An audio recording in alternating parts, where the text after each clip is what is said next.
दुर्लभो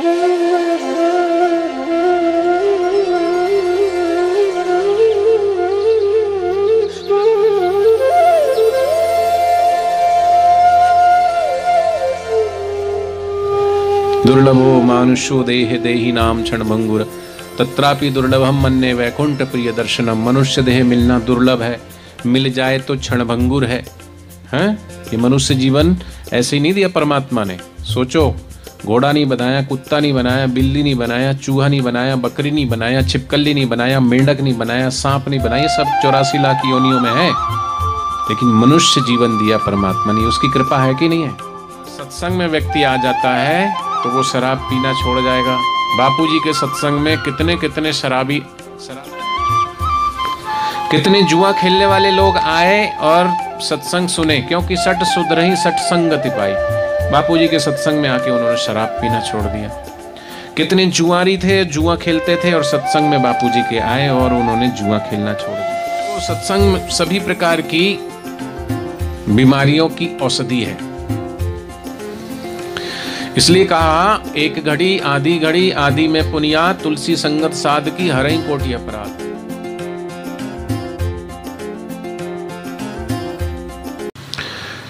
जो सत्संग ध्यान से नहीं सुनता उसको सत्संग में आने का पुण्य नहीं मिलता। जो सत्संग में ऊँघता है वो मुर्दा है। एक बार भगवान बुद्ध सत्संग कर रहे थे तो सत्संग में क्या, कई लोग खंबे का सहारा लेके बैठते हैं ना, खंबा है ना, ऐसे ही वो बैठा था दीवार का सहारा लेके।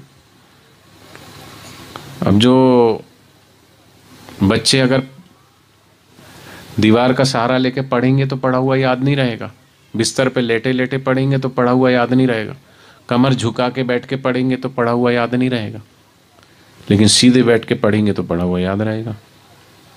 सीधे बैठ के सत्संग सुनोगे तो आलस्य नहीं आएगा। वो तो अपना नींद आ रही थी, झोंके खा रहा था।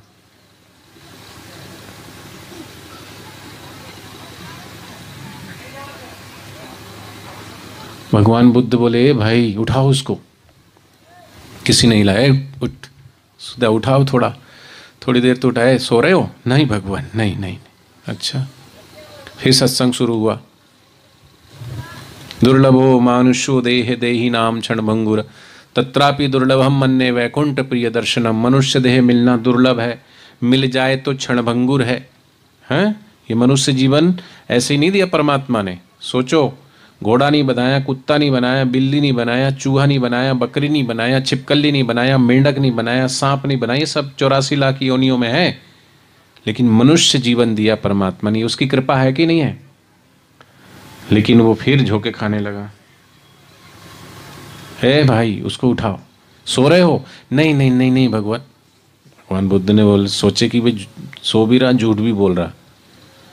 भगवान बुद्ध फिर थोड़ा सत्संग करने लगे कि मनुष्य जीवन मिला है परमात्मा की प्राप्ति के लिए, और परमात्मा जितना अमीरों का है उतना गरीबों का है कि नहीं है? सबरी गरीब थी कि अमीर थी? सबरी जात की ऊंची थी कि नीची थी? भीलण जाति की थी। लेकिन आज सबरी को रामचरितमानस में स्थान है। सबरी के द्वार पे भगवान श्री राम गए थे। बड़े बड़े ऋषि मुनि बड़ी बड़ी तपस्या करके अपने अहंकार में जीते थे, लेकिन उनके पास भगवान श्री राम नहीं गए। भगवान सबसे पहले सबरी के पास गए, सबरी के जूठे बेर भी खाए और सबरी को नवदा भक्ति का ज्ञान भी देकर सबरी को मुक्ति धाम तक पहुंचाया। तो भगवान को तो सभी पा सकते हैं। तो भगवान सत्संग कर रहे थे, फिर झोंके खाने लगा। भगवान बुद्ध ने बोला, हे भाई, जिंदे हो क्या? बोले, नहीं भगवान। मतलब जो सत्संग में सोता है वो क्या है? मुर्दा। क्या है? मुर्दा। मुर्दा चिंता करता है? जिंदा आदमी चिंता करता है। बापूजी बोलते हैं, मुर्दे को प्रभु देते हैं कपड़ा लकड़ा आग। कोई मर जाता तो उसके नसीब में क्या है? कपड़ा भी कफन का मिल जाता है, लकड़ा में लकड़ी भी मिल जाती जला के लिए, कपड़ा लकड़ा, और आग तो कोई ना कोई दे ही देता है।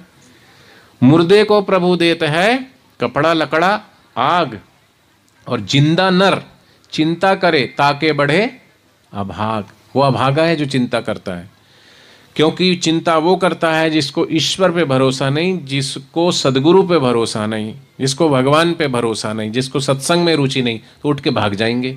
ये देखो, हाँ, उठ के भाग जाएंगे, बीड़ी की तलब लग जाएगी, थोड़ा दो कस लगाने के लिए चले जाएंगे। तो बोलो, पानी के बिना नदी बेकार है। बोलते जाना, पानी के बिना नदी बेकार है। अच्छा, पीछे वाले नहीं बोलोगे? पानी के बिना नदी बेकार है। अतिथि के बिना घर आंगन, बोलो क्या है? बेकार है, बेकार है बोलते जाओ। अतिथि के बिना घर आंगन, प्रेम और प्यार ना हो तो सगे संबंधी। आपके पास पर्स है लेकिन उसमें 10 रुपए भी नहीं है, तो बिना पैसे के पर्स भी।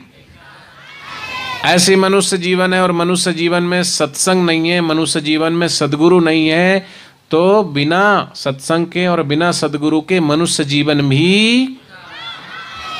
तो तुम लोगों का जीवन बेकार है कि अच्छा है? क्योंकि तुम सत्संग में आ गए हो इसलिए अच्छा है। अगर तुम सत्संग में नहीं आते तो तुम्हारा भी जीवन क्या था? बेकार है।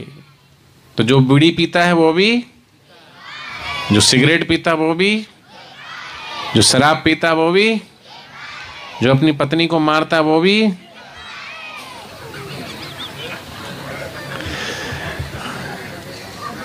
सही बात है।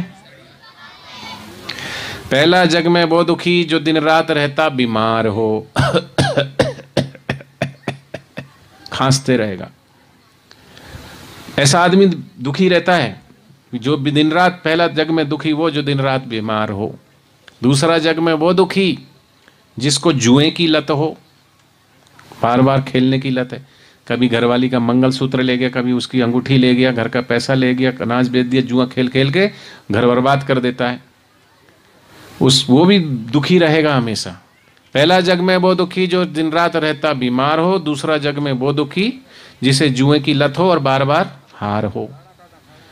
तीजा जग में वो दुखी है कौन सा?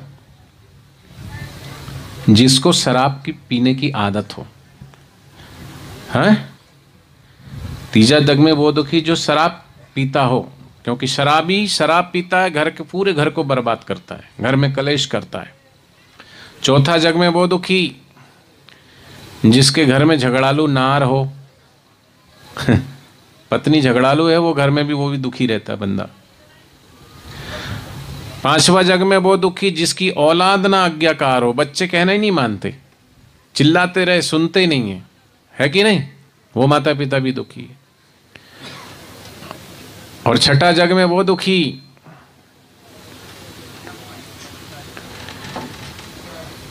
कि जिसका न कहीं आदर सत्कार हो। ऐसे 6-7 प्रकार के दुख बताए, और इन सब में सबसे ज्यादा वो दुखी जिसकी ना गुरु चरणों में प्यार हो। अगर जिसकी गुरु चरणों में प्यार है, परमात्मा के चरणों में प्यार है, तो फिर अगर सत्संग में व्यक्ति आ जाता है तो वो शराब पीना छोड़ जाएगा। बापूजी के सत्संग में कितने कितने शराबी शराब पीते थे और बापूजी के सत्संग में आए और शराब पीना छोड़ दिया। कितने जुआ खेलने वाले लोग आए और सत्संग सुने, क्योंकि सठ सुधरहि सठ संगति पाई। बापूजी के सत्संग में आके उन्होंने शराब पीना छोड़ दिया। कितने जुआरी थे, जुआ खेलते थे और सत्संग में बापूजी के आए और उन्होंने जुआ खेलना छोड़ दिया। और अगर सत्संगी व्यक्ति होता है तो जीवन में कैसी भी परिस्थिति आए वो हर परिस्थिति में ढल जाता है और अपने आप को सेट कर लेता है, चाहे पत्नी झगड़ालू हो कि पति झगड़ालू हो कि बच्चे कैसे भी। इसलिए बोलते हैं सत्संगी व्यक्ति हो ना, तो सत्संग सभी प्रकार की बीमारियों की औषधि है। इसलिए कहा एक घड़ी आदि में पुनिया, तुलसी संगत साध की हरई कोटि अपराध। और इसलिए कहा संत मिलन को जाइए, तजी मोह माया अभिमान, ज्यों ज्यों पग आगे धरे कोटि यज्ञ समान। सत्संग में एक एक कदम चल करके जाते हैं, एक एक यज्ञ करने का पुण्य होता है। और संतों का दर्शन और सत्संग भगवान की कृपा से मिलता है। बिना भगवान की कृपा से सत्संग नहीं मिलेगा।